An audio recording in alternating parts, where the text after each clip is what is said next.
The hotel front desk called my room at 3 a.m. to tell me that 3 people just asked for my room and they're coming up right now. The phone screamed in the dark, and I was already moving before I was fully awake, my hand hitting the receiver while my eyes searched the shadows of the hotel room for threats. "Sir, 3 people just demanded your room number." The front desk clerk's voice came fast and panicked. I couldn't stop them. "They're in the elevator right now, coming up. You have maybe 45 seconds. My feet hit the carpet and I was grabbing my jeans off the chair, my heart slamming against my ribs so hard I could feel it in my throat. The clerk kept talking, but I'd already dropped the phone, pulling on my shoes without socks, snatching my wallet and car keys from the nightstand. The room was on the 5th floor, and I could hear the elevator machinery humming through the walls, cables pulling the car upward with 3 people inside who knew my real name and exactly which room I was hiding in. I grabbed my laptop bag and moved to the door, pressing my ear against the wood. Footsteps in the hallway, but from the wrong direction. Someone was already up here, which meant they'd split up, covering both stairwells while the others came up the elevator. I spun back toward the window, my hands already working the latch. The Riverside Inn was a cheap roadside place with windows that actually opened, not like the sealed corporate hotels where you were trapped inside their climate-controlled box. Cold November air hit my face as I shoved the window up, looking down at the fire escape that I'd specifically checked when I'd arrived 3 days ago. Always check your exits. Always have a backup plan. That's what Adrian had taught me before they'd killed him, before I'd become the one running instead of the one hunting. The metal fire escape was rusted but solid, and I threw my laptop bag over my shoulder and climbed out just as I heard the distinctive ding of the elevator arriving on my floor. Voices in the hallway now, professional and clipped. "Room 512. He's in 512. Move." I was already moving down the fire escape, my shoes clanging on metal grating that sang out my position like a dinner bell. My car was parked in the back lot specifically for this scenario, facing outward for a quick exit. The cold air burned my lungs, and my hands were already numb on the frozen railing, but I took the stairs 2 at a time, my laptop bag bouncing against my hip. Behind me, I heard the window of my room slide open, and a man's voice shouting down at me to stop, that they just wanted to talk. People who just want to talk don't show up at 3 a.m. with a team. They don't bypass hotel security protocols. They don't move with the coordinated precision I was hearing in their movements. I hit the 4th floor landing and heard another window open above me. They were following down the fire escape while others were probably already heading to the ground floor to cut me off. The 3rd floor. Landing had a ladder that dropped to the parking lot below, one of those counterweighted emergency ladders that was supposed to lower slowly under a person's weight. I grabbed the release mechanism, and the ladder dropped fast, hitting the asphalt with a metallic crash that echoed across the empty lot. I didn't bother climbing down properly, just grabbed the sides and slid, the metal rails tearing through my palms and bringing blood instantly. My feet hit the ground hard enough to send shockwaves up my legs, but I was already running toward my car, a 10-year-old Camry that I'd bought for cash from a private seller using a fake ID. The key was in my hand, and I was clicking the unlock button when I saw headlights suddenly flare to life from a vehicle I hadn't noticed parked 3 spots away from mine. A black SUV with tinted windows and a reinforced front grille designed for ramming. They'd found my car. They'd been waiting for this exact scenario. I changed direction mid-stride, vaulting over a concrete barrier and heading for the street instead of the parking lot. My lungs were screaming and my hands were slick with blood from the ladder, but I could hear car doors opening behind me and footsteps hitting pavement. The street was empty at this hour, just sodium lights casting orange pools on cracked asphalt and closed businesses with steel shutters. I ran toward the 24-hour gas station I could see 2 blocks down, the only place with lights and potential witnesses. Behind me, the SUV's engine roared to life and tires squealed. They were coming after me in the vehicle, which meant they'd abandoned any pretense of this being a legitimate operation. Private investigators don't run people down in the street. These were contractors, and someone had paid them very well to find me. I cut through an alley between a closed laundromat and a tax preparation office, jumping over trash bags and dodging a shopping cart. The alley was narrow enough that the SUV couldn't follow, but I heard doors opening and more footsteps. They were on foot now, at least 2 of them, maybe more. My breath came in ragged gasps, and the cold air felt like knives in my chest. The alley opened onto another street and I burst out onto the sidewalk, just as a pair of headlights swept toward me. For a split second I thought it was another vehicle working with them, but it was just a late-night delivery truck rumbling past. I ran alongside it for half a block, using it as cover, then cut across the street toward the gas station. The fluorescent lights inside the convenience store were brutally bright after the darkness, and the clerk behind the bulletproof glass looked up from his phone with the exhausted expression of someone working the graveyard shift who'd seen everything. I stumbled to the counter, my bloody hands leaving prints on the surface. "Call 911, someone's trying to kill me." The clerk's bored expression shifted to alarm as he took in my appearance, the blood on my hands, and the wild panic in my eyes. He reached for the phone, but then his gaze moved past me to the window behind me, and his face went pale. I turned and saw the black SUV pulling into the gas station parking lot, moving slowly now, deliberately. The clerk's hand froze on the phone and I knew immediately what was happening. He wasn't going to call. Something about that SUV, or the people inside it, had convinced him that getting involved would be worse than whatever happened to me. I was on my own. I grabbed a bottle of water from the cooler and moved toward the back of the store, looking for another exit. The store was small and cramped, aisles packed with overpriced snacks and motor oil. Through the window, I could see two men getting out of the SUV, both wearing dark tactical clothing that might have been security uniforms, or might have been something else entirely. They moved like military, scanning the area with professional efficiency. The woman stayed in the vehicle, watching from the passenger seat. I found the back door near the restrooms, one of those emergency exits with an alarm bar. I hit it hard, and the alarm immediately started shrieking, but I was already outside in another alley behind the gas station. This alley ran parallel to the main street and was lined with dumpsters and loading docks. I ran past a Thai restaurant and a cell phone repair shop, both closed and dark. Behind me, I heard the emergency door crash open again and shouting voices. The alarm was still screaming, which might bring real police or might bring nothing at all in this neighborhood at this hour. I couldn't count on help. I had to assume I was alone in this. My laptop bag kept bouncing against my side, and I realized it was slowing me down, but I couldn't abandon it because it contained everything I'd gathered over the past 3 months. Every file, every piece of evidence, every connection I'd documented about the Kessler Group and what they'd done to Adrian. Without that laptop, his death meant nothing, and mine would mean even less. I spotted a commercial dumpster that had been pulled away from the wall for pickup, creating a gap maybe 2 feet wide between the metal bin and the brick building. I squeezed into the space and pulled the dumpster back toward the wall as much as I could, creating just enough shadow to hide in. The smell was overwhelming, rotting food and stale beer, but I pressed myself into the corner and tried to control my breathing. Footsteps approached, heavy boots on concrete, 2 sets of feet, moving methodically, checking doorways and behind barriers. A flashlight beam swept across the dumpster's surface, and I held my breath, my heart pounding so loud I was sure they'd hear it. The footsteps paused right next to my hiding spot. One of them spoke into a radio. North Alley, no visual. Might have made it to the residential area. The response came back crackling with static. Keep searching. He can't have gone far. We need him contained before sunrise. The footsteps moved on, and I waited in the dark, counting to 100 before I dared to move. My hands were throbbing from the ladder burn, and I could feel blood soaking through my shirt where I'd scraped my side going over the concrete barrier. Every instinct screamed at me to keep running, to put as much distance as possible between myself and this place, but I forced myself to think strategically. They had vehicles and coordination and resources. I had nothing but the clothes on my back and a laptop full of data that could destroy the people hunting me. Running blindly would just delay the inevitable. I needed to change the game.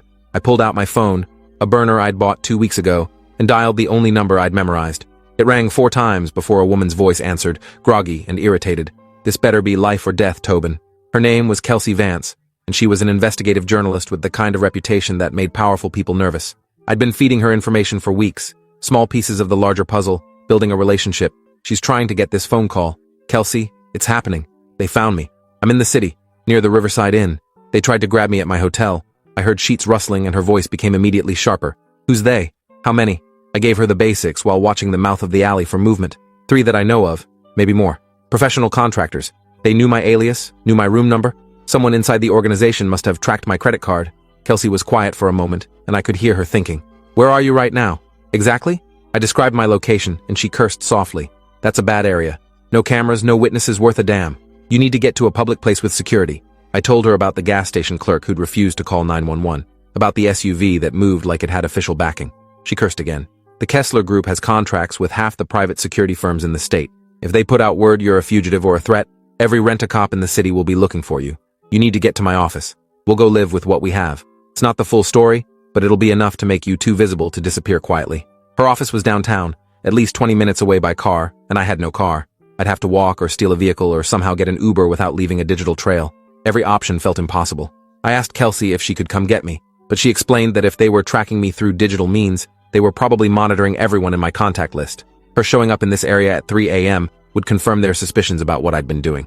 We need to be smart about this. Get to a main street, somewhere with traffic and lights. Find a way downtown that doesn't involve your credit card or phone. I'll have someone meet you. She paused. And Tobin, whatever you do, don't let them get that laptop. If they destroy what's on it, we've got nothing. I promised her I'd protect the laptop and ended the call, then immediately powered down the phone and removed the battery. If they were tracking me electronically, every second that phone was active was a beacon. I tucked the pieces into different pockets and prepared to move. I climbed out from behind the dumpster and moved deeper into the alley system, staying parallel to the main street but using the back routes. The sky was still dark, but had that quality that suggested dawn was coming in a few hours. I needed to be somewhere safe and public by then. The residential area Kelsey had mentioned was ahead, rows of modest homes with chain-link fences and cars parked on the street. I could see lights on in a few windows, early risers or people who'd never gone to bed. I was debating which street to take when I heard the SUV engine again, cruising slowly down the street ahead. They were doing a grid search, systematically covering every block. I backtracked and took a parallel route, cutting through someone's backyard and hoping no dogs would alert. The backyard belonged to a small house with a detached garage. Through the garage window, I could see an old motorcycle covered with a tarp. I tried the side door and found it unlocked. Small-town trust that seemed dangerously naive, until I reminded myself I was the one breaking into garages at 3 a.m. The motorcycle was a vintage dirt bike, maybe 250cc, with keys hanging on a hook by the door. I grabbed them and wheeled the bike outside, my conscience briefly protesting before survival instinct crushed it. I'd mail the owner cash later if I survived. I kicked the starter and the engine caught on the third try, roaring to life with a noise that seemed catastrophically loud in the quiet neighborhood. Lights came on in the house and I was already moving, releasing the clutch and shooting out of the driveway onto the street. Behind me I heard shouting and the SUV's engine revving. I cranked the throttle and the bike shot forward, weaving between parked cars. The SUV couldn't match my maneuverability through the residential streets, but it was faster in straight lines. I ran 2 stop signs and cut through a park, the bike's knobby tires tearing up grass and leaving deep gouges. My laptop bag bounced wildly, and I had to hold it with one hand while steering with the other, a recipe for disaster. But I had no choice. The SUV tried to follow through the park, but got stuck on a decorative boulder, buying me precious seconds. I emerged onto a larger boulevard and opened the throttle completely, the bike screaming as I pushed it to its limits. The downtown skyline was visible ahead, glass towers reflecting the city lights. I aimed for the tallest cluster of buildings where Kelsey's newspaper office was located. The streets here had more traffic even at this hour, delivery trucks and shift workers heading home. I wove between them, running red lights and using the bike's size to slip through gaps no car could manage. Behind me, the SUV was still pursuing, but they were falling back, unable to match my pace through the denser traffic. I started to believe I might actually make it. That belief lasted exactly 10 seconds before a police cruiser appeared from a side street, lights flashing, pulling behind me with sirens blaring.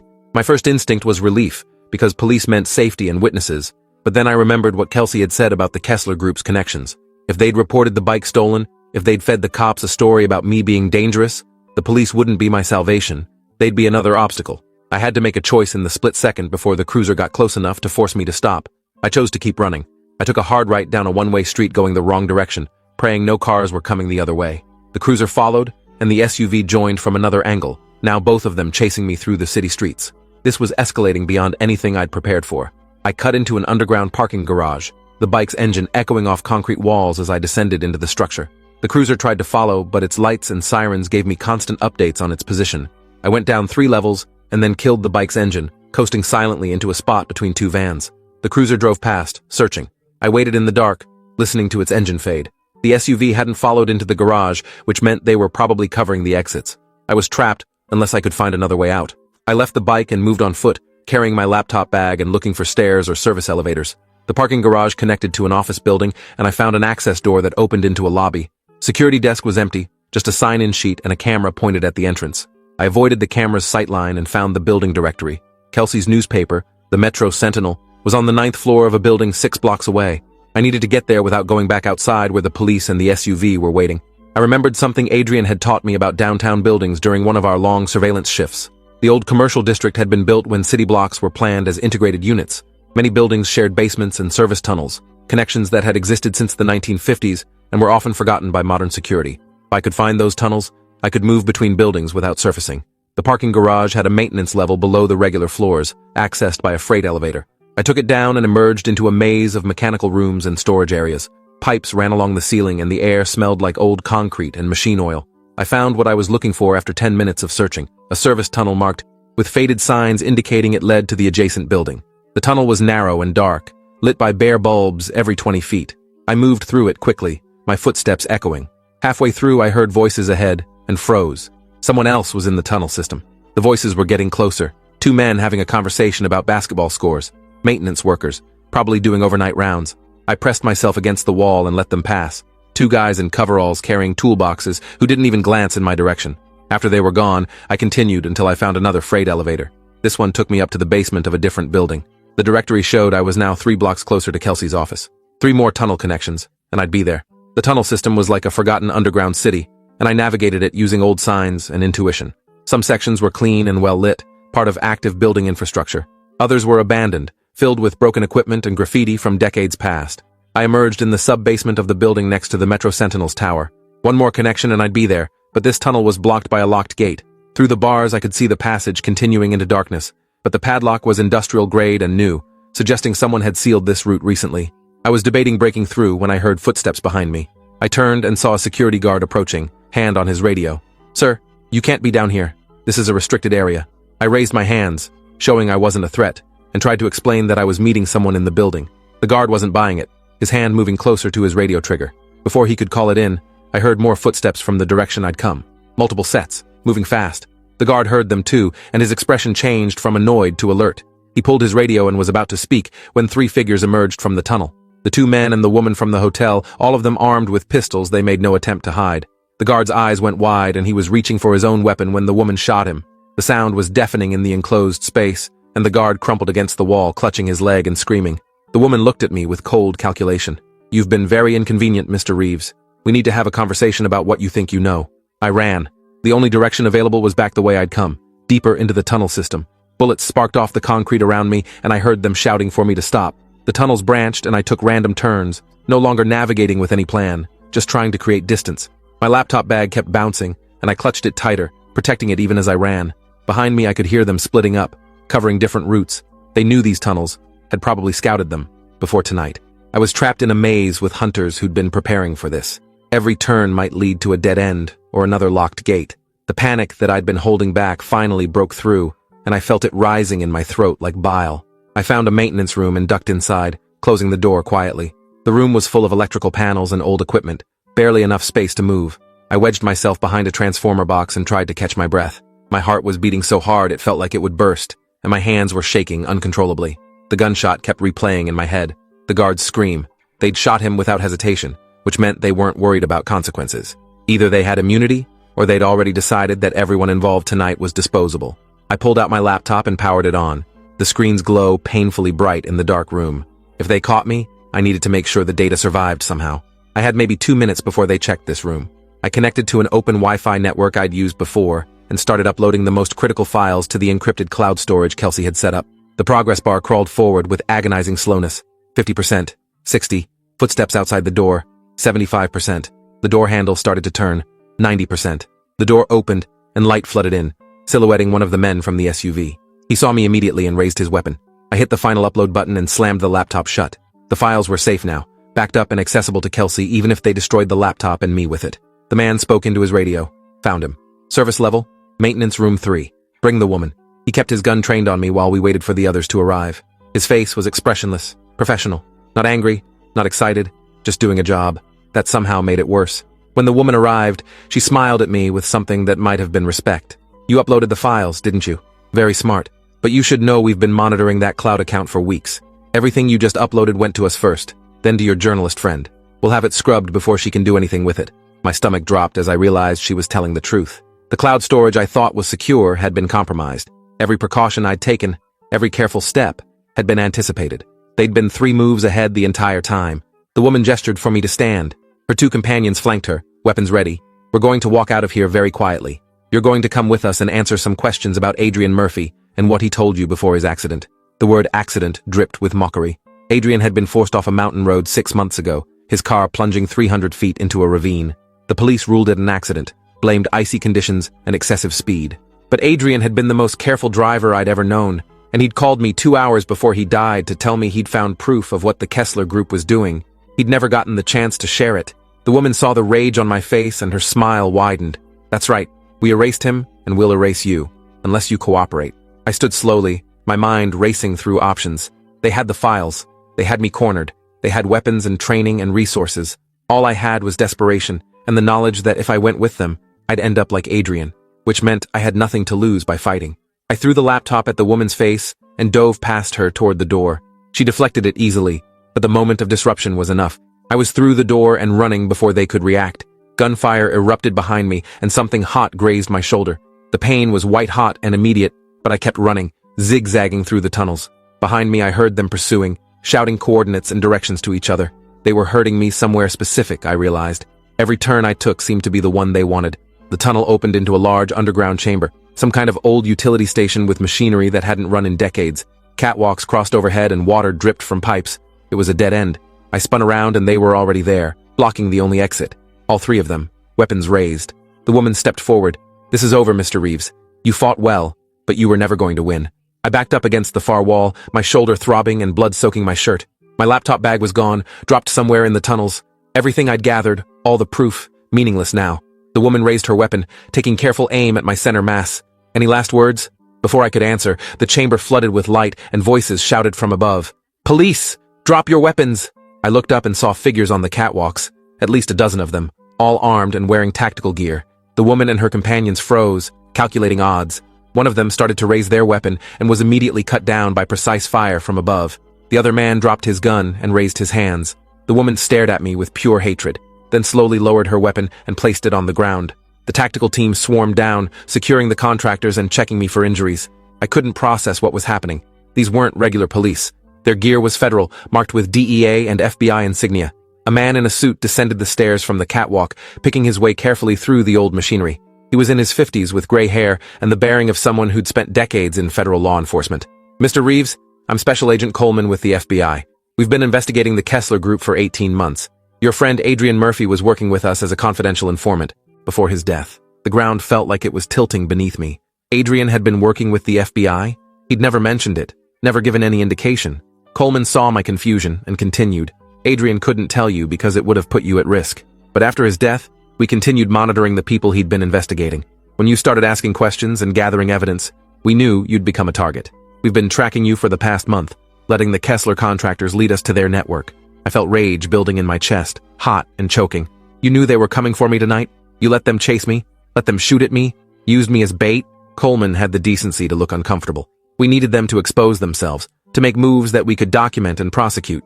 If we'd intervened earlier, they would have scattered, and we'd have lost our chance. I know it doesn't seem fair, but you helped us break a case that's going to bring down one of the largest corporate fraud rings in the country." "Fair?" I shouted, my voice echoing in the chamber. "Adrian is dead. That security guard upstairs was shot. I've been running for my life for 3 months. Coleman nodded slowly.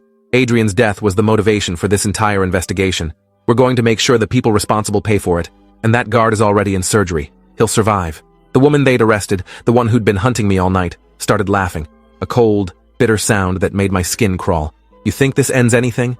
The Kessler Group has connections in every major law enforcement agency. Prosecutors, judges, politicians. You'll arrest us and we'll be out in 48 hours. Coleman walked over to her, his expression hard. "Not this time. We've been building this case with parallel construction, keeping every piece of evidence away from anyone who might be compromised. The prosecutor we're working with is clean and motivated. You're going away for a very long time." The woman's confidence faltered just slightly, and I saw real fear flash across her face for the first time. EMTs arrived and started treating my shoulder wound. The bullet had grazed the muscle but hadn't hit anything vital. They bandaged it and gave me something for the pain while Coleman explained what happened next. I'd need to give a formal statement, probably testify at trial. The Kessler Group's leadership would be arrested within hours, their assets frozen, their operations shut down. The evidence Adrian had gathered, combined with what the FBI had collected and what I'd documented, painted a picture of systematic fraud that had stolen millions from investors and pension funds. Coleman pulled out his phone and showed me photos of people being arrested across the city. The CEO of Kessler Group in handcuffs on his lawn, board members led from their offices. The scope was massive, but it didn't bring Adrian back. It didn't erase the 3 months I'd spent running and hiding and terrified. It didn't undo the trauma of being hunted through the streets like an animal. Coleman seemed to understand what I was thinking. "I know this doesn't fix what you've lost. Nothing can. But you finished what Adrian started. He'd want you to know that. I wasn't sure Adrian would want me to know anything. He'd kept his FBI cooperation secret, had let me walk into danger without warning me. Maybe he'd been trying to protect me, or maybe he just hadn't trusted me with the truth. I'd never know now. All I knew was that I was alive, bleeding and exhausted and traumatized, but alive. And the people who'd killed my friend were finally going to face consequences. They took me to a federal building downtown where I spent 6 hours giving my statement. Every detail of the past 3 months, every piece of evidence I'd gathered, every interaction with the Kessler contractors. Kelsey Vance showed up around noon, having been briefed by the FBI about the operation. She looked simultaneously relieved that I was safe and furious that the FBI had used me without my knowledge. "We're still running the story," she told me. "Your statement, the arrests, all of it. This is going to be front page for weeks." I asked about the cloud storage I'd uploaded to, whether they'd really compromised it. Kelsey shook her head. "They were bluffing. The files uploaded cleanly, and I've already started verifying them. Everything Adrian suspected was true. The Kessler Group was running a Ponzi scheme that makes Madoff look small time. The trial took 14 months to reach verdict. I testified for 3 days, walking the jury through everything I'd discovered and everything that had happened that night. The defense tried to paint me as a conspiracy theorist who'd misinterpreted legitimate business practices, but the evidence was overwhelming. The jury convicted on all counts. The CEO got 30 years. The woman who'd hunted me, whose name I learned was Sylvia Granger, got 25. The 2 men with her got 15 each. Dozens of other Kessler employees received sentences ranging from probation to a decade behind bars. The company's assets were liquidated and used to compensate victims. I moved to a different city after the trial, started a new job with a different name. Not hiding this time, just trying to build a life that wasn't defined by what had happened. I still wake up sometimes at 3 a.m., heart pounding, convinced I hear footsteps in the hall. The therapist says that's normal, that trauma doesn't follow a timeline. Some nights I think about Adrian and wonder if he'd be proud of what I did or angry that I'd put myself at risk. Mostly I think about that hotel phone call, how close I came to not answering it, to being grabbed in my room with no chance to run. I think about Damien, the night clerk who'd risked his job to warn me, and I sent him money anonymously because I couldn't thank him directly without potentially putting him at risk. I think about the motorcycle I stole and the owner who I repaid with interest and an anonymous note explaining why. I think about the security guard who took a bullet and eventually recovered but quit his job because he couldn't handle the trauma. And I think about how justice, when it finally comes, never feels quite as satisfying as you imagine it will. The bad guys went to prison, the stolen money got recovered, the truth came out, but Adrian was still dead, and I was still damaged, and victory tasted like ashes mixed with relief. 2 years later, I received a letter from Sylvia Granger in prison, asking to meet. I threw it away without reading past the first line. Some conversations aren't worth having. Some closure isn't real closure. Adrian had taught me that the hard way. In the end, I survived because a night clerk made a phone call and federal agents decided I was worth saving, even if only as bait. I survived because I ran when I should have, fought when I had to, and got lucky when luck was all I had left. That's not heroism. It's just the messy, complicated reality of staying alive when powerful people want you dead. The hotel phone still haunts me, though. That shrill ring in the darkness. 3 people asking for my room. 45 seconds to decide whether to trust a stranger's warning. Everything that came after hinged on that single moment. That choice to believe danger was real even before I could see it. Now I answer every phone call, no matter the hour, because you never know when someone might be trying to save your life. Thanks for watching till the end. Make sure to subscribe and like to not miss the next story.